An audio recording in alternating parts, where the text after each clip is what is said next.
오늘 함께 읽을 말씀은 잠언 24장 5절에서 6절입니다. 지혜 있는 자는 강하고 지식 있는 자는 힘을 더하나니 너는 전략으로 싸우라. 승리는 지략이 많음에 있느니라. 동남아시아 지역 전래 동화의 주인공 중에 쥐사슴이 있습니다. 쌍깐찔이라고 하는데요. 쥐사슴은 열대 원시림에 사는 사슴의 한 종류인데 모양은 영락없는 사슴입니다. 그런데 크기가 고양이 크기 정도밖에 안 됩니다.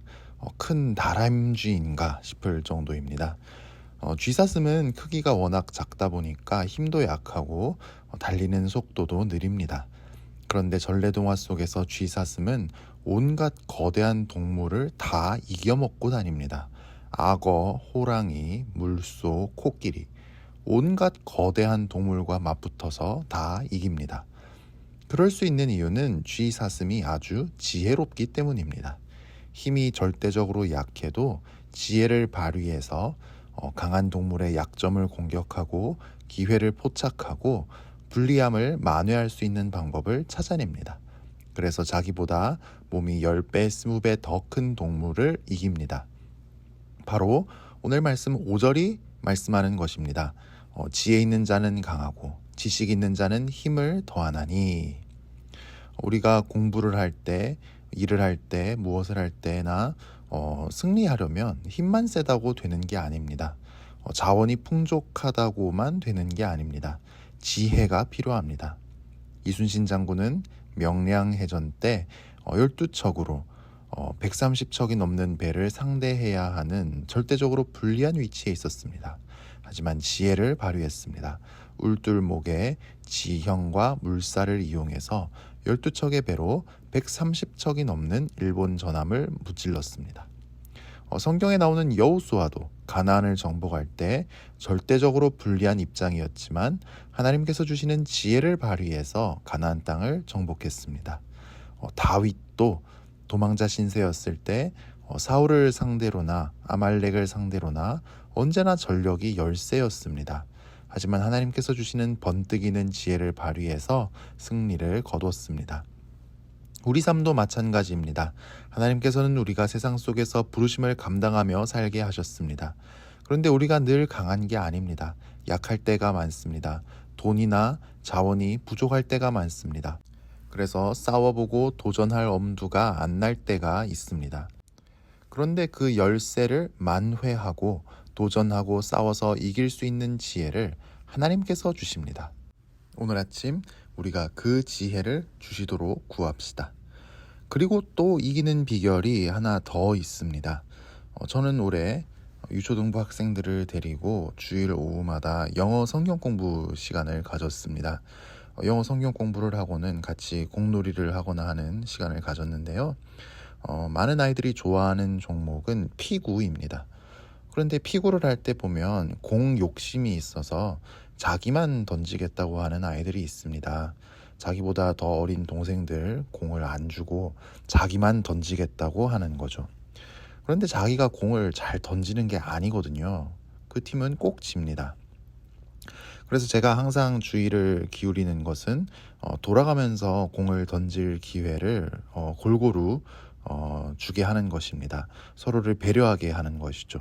학교에서야 잘하는 친구가 공을 독점하겠지만 그래서는 교회에서도 그러면 못하는 친구는 공을 던져볼 기회도 없지 않겠습니까? 그래서 잘 못하는 친구도 자꾸 기회를 줘서 공을 던져보도록 아이들을 지도합니다. 그러다 보면 뭐가 되느냐 하면 피구도 이 팀워크가 맞게 되는 것이죠. 조금 못하는 친구가 끼어 있어도 팀워크가 맞으면 그 팀을 이길 수가 없더라고요. 혼자 아무리 잘해도 이길 수가 없습니다. 원맨 플레이가 아니라 모두의 힘과 지혜가 가용되니까 승리합니다. 6절에 그 내용이 나옵니다. 너는 전략으로 싸우라. 승리는 지략이 많음에 있느니라. 하나님께서는 우리에게 조언해 줄 수 있는 사람들을 선물로 주셨습니다. 가까이는 배우자나 가족이 있겠죠. 직장 동료도 있을 것입니다. 멘토들도 있습니다. 교회의 형제 자매들도 있습니다. 우리는 혼자 하겠다고 혼자 생각에 빠져서 고집을 피울 것이 아니라 하나님께서 우리에게 선물로 주신 조언자들의 이야기에 귀를 잘 기울일 필요가 있습니다. 조언자들의 말이 다 맞는 것은 아니겠죠. 하지만 계속 조언의 귀를 기울이지 않고 실책을 범하다가는 신뢰를 잃게 될 것입니다. 나중에는 주변에서 그 사람이 잘못되고 있는 것을 보아도 이야기를 해주지 않을 것입니다. 어차피 안 들을 테니까요. 일본의 소설가 무라카미 하루키 씨는 소설을 초벌로 쓰고 10번이 넘게 고쳐 쓰기를 한다고 했습니다. 그때 주변의 사람들에게 읽어봐 주도록 요청을 하는데 첫 번째로 읽는 사람은 주로 아내라고 했습니다. 그런데 아내가 어떤 부분을 지적하면서 이렇게 고치면 어떻겠냐고 하면 하루키 씨도 기분이 썩 좋지는 않다고 합니다. 하지만 지적받은 부분을 그 아내 말을 따라 꼭 그대로 고치지는 않아도 어떤 식으로든지 고친다고 했습니다. 왜냐하면 뭔가 부자연스럽고 문제가 있기 때문에 그런 지적이 들어왔다고 생각하기 때문입니다. 하나님께서는 우리에게 조언자들을 주셨습니다. 함께 보고 분석하고 일할 수 있는 사람들을 주셨습니다. 내 고집에 빠져서 그 소리를 외면하지 맙시다. 승리는 지략이 많음에 있느니라. 내 힘이 약해도 세상을 이길 수 있는 지혜를 주님께 구합시다. 그럴 때 하나님께서 필요한 지혜 내려주시기를 축복합니다. 그리고 주님께서 이미 우리에게 주신 조언자들의 소리에 귀를 기울입시다. 그럴 때 승리하는 우리의 삶이 되기를 축복합니다. 함께 기도하겠습니다. 사랑이 많으신 하나님 아버지, 우리는 제일 힘이 센 것도 아니고 머리가 제일 좋은 것도 아니면서 고집이 너무 셉니다. 그래서 남의 이야기를 잘 듣지를 않았습니다. 내 좁은 시각으로 본 것이 전부인 줄 알았습니다. 그리고는 내 마음대로 행동했습니다. 그래서 어려움이 찾아올 때가 있었습니다. 하나님, 오늘 아침 지혜를 구합니다. 우리에게는 해결되어야 할 문제들이 있습니다. 도전해야 할 것들이 있습니다. 승리해야 할 싸움이 있습니다. 하나님의 지혜를 주셔서 다윗이 골리앗을 이겼듯이 승리할 수 있게 하여 주시옵소서.